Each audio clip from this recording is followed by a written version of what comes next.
Kumusta mga amigo?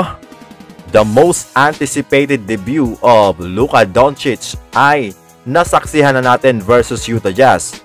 Grabe ang ginawa ng Lakers, talagang lahat ng upuan ay nilagyan ng number 77 gold ni Luka Doncic. Maging si LeBron ay naka number 77 sa kanyang pre-game warm-up.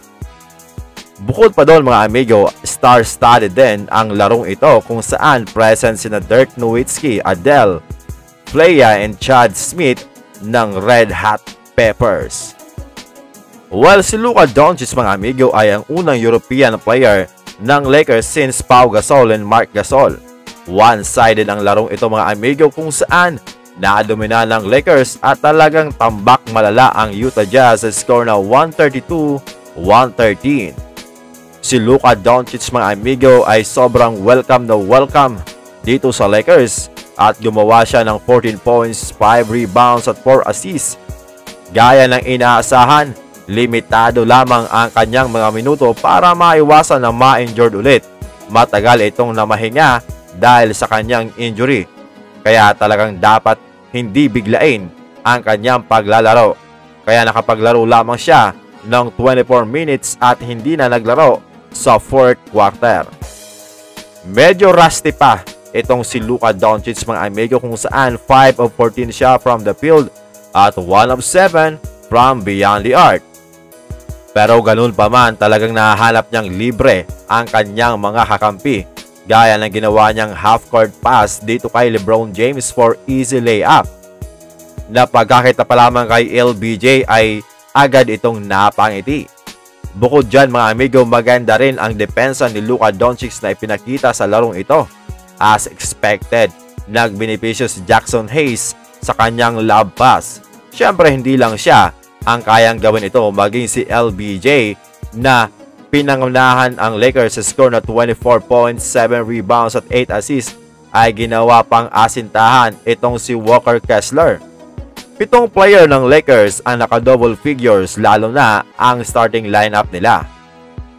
Bukod sa shooting mga amigo, talagang makikita mong maganda ang depensang ipinakita ngayon ng Lakers. Talagang nag-shoot sila, nagtutulungan at mayroong magandang komunikasyon.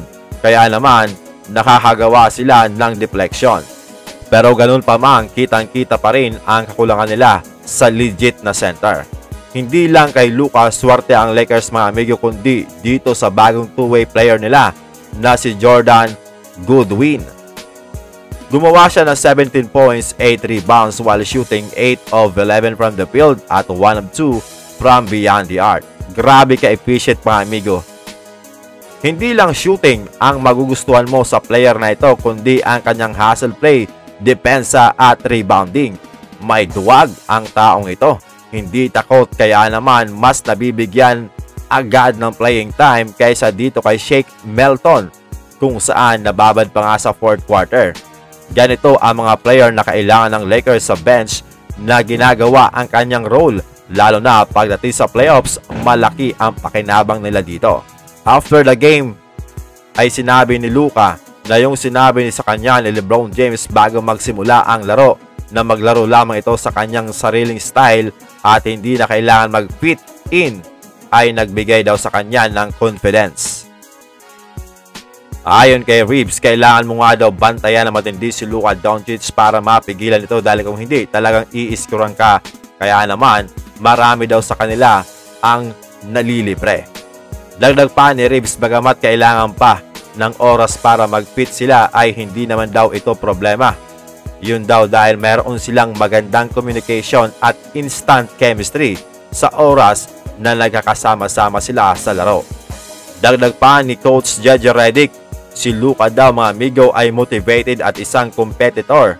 Sana ay madala niya daw ang ganong spirit bago mag-All-Star at after ng All-Star game.